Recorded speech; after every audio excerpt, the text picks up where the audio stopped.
नए साल के दिन और ठाकुर के आत्म प्रकटीकरण के दिन के बीच किसी तरह के संबंध की कल्पना करने से कोई नहीं बच सकता। नए साल का दिन खुशी और उत्सुक उम्मीदों का दिन है। हर कोई आने वाले साल को खुशहाल, समृद्ध और शांतिपूर्ण बनाने की उम्मीद करता है। कई देशों में बूढ़े आदमी का पुतला बनाया जाता है जिस पर पिछले साल को अंकित किया जाता है। आधी रात को उल्लासपूर्ण जयकारों, गीत और नृत्य के बीच बूढ़े आदमी को जला दिया जाता है। पुराने को बाहर करो, नए को अंदर लाओ, वे कहते हैं जब नया साल शुरू होता है। लेकिन एक साल बाद ही यह नया साल अपनी नई पहचान खो देता है और हम एक और नए साल के लिए तैयार हो जाते हैं। क्या हम ऐसा नया साल नहीं मना सकते जो हमेशा नया रहे? हाँ, हम ऐसा कर सकते हैं, लेकिन भौतिक अर्थों में नहीं।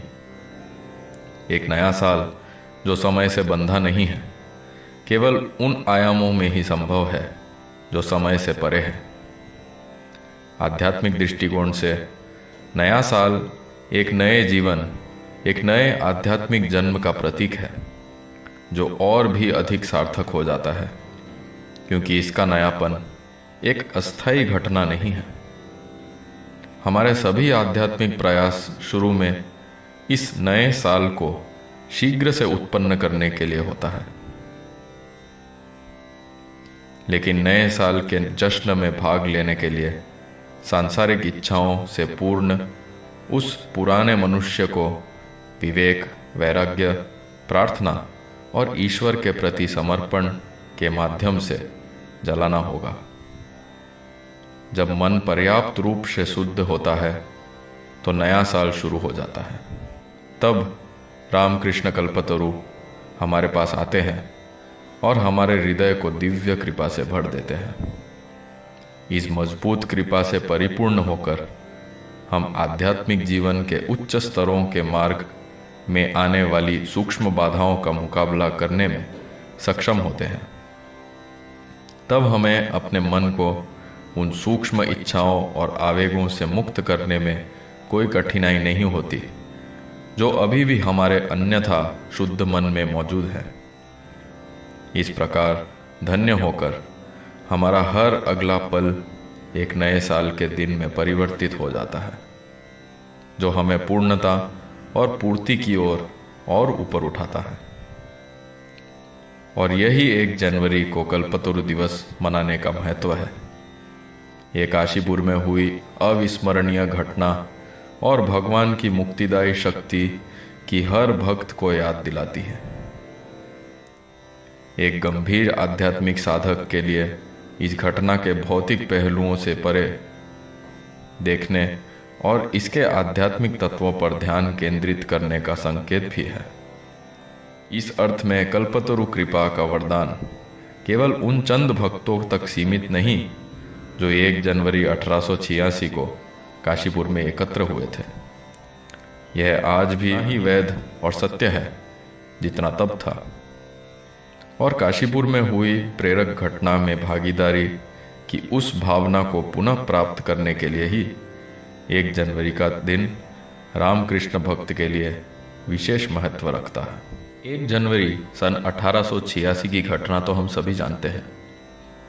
जब हम कहते हैं कि श्री रामकृष्ण उस अवसर पर कल्पतरु बन गए, तो हमारा वास्तव में क्या मतलब है? क्या इतने सालों की दूरी से हमसे अलग इस घटना से हम कोई आध्यात्मिक लाभ पा सकते हैं? दूसरे शब्दों में, क्या कल्पतरु श्री रामकृष्ण आज भी अपनी कृपा बरसाते हैं? और क्या यह दिव्य विशेषाधिकार केवल 1 जनवरी को ही भक्तों को दिया जाता है?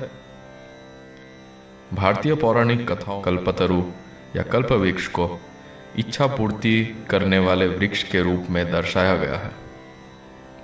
इसके नीचे खड़े होकर हम जो भी चाहते हैं वह हमें मिल जाता है। क्या श्री रामकृष्ण पारंपरिक प्रकार के कल्पतरु हैं जो हर किसी को अब उसकी इच्छा के अनुसार देते हैं? ऐसा तो नहीं लगता। काशीपुर में कल्पतरु की घटना स्पष्ट रूप इस बात को साबित करती है। उस दिन श्री रामकृष्ण की कृपा पाने वाले सभी लोगों के बारे में यह नहीं कहा जा सकता कि उनमें किसी भी तरह की सांसारिक इच्छाएं नहीं थी।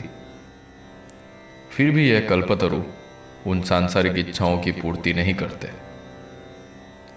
श्री रामकृष्ण ने जो किया वह कुछ अलग था। उस दिन उन्होंने अपनी दिव्य पहचान को ढकने वाले पतले मानवीय आवरण को हटा दिया और भक्तों को कृपा की शक्ति से भर दिया। इसलिए स्वामी शारदानंद इस घटना को ठाकुर का आत्म प्रकटीकरण कहना अधिक उचित समझते हैं।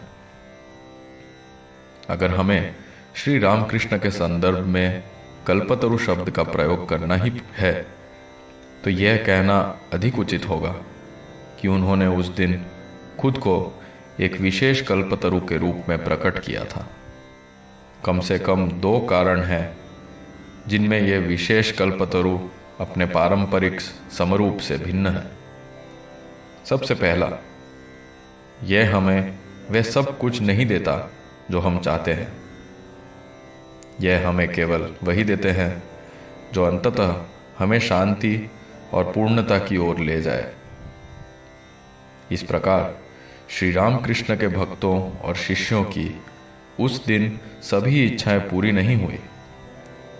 जो इच्छाएं उनके ईश्वर की ओर बढ़ने में बाधा डालती वे उन्होंने पूरी नहीं की। वास्तव में यह कल्पतरु का विशेषत्व उन इच्छाओं का विनाश करने में था। दूसरा, पारंपरिक कल्पतरु के लिए व्यक्ति को उसके नीचे आकर कुछ कामना करना पड़ता है। रामकृष्ण कल्पतरु हमेशा व्यक्ति के उसके पास आने का इंतजार नहीं करता और न ही हमेशा उसके सामने अपनी इच्छाओं को स्पष्ट रूप से व्यक्त करना आवश्यक है। श्री रामकृष्ण लोगों को कांच के डिब्बे की तरह देख सकते थे और बिना बताए ही जान लेते थे कि उन्हें क्या चाहिए। उन्होंने सिखाया, यदि आप ईश्वर की ओर एक कदम बढ़ते हैं तो वह आपकी ओर 10 कदम बढ़ता है। वास्तव में अपने जीवन के अंत में कलकत्ता जाने का उनका मुख्य उद्देश्य यही था। ये उनके अपने भौतिक उपचार से ज़्यादा उनके बढ़ते भक्तों के आध्यात्मिक उपचार के लिए था।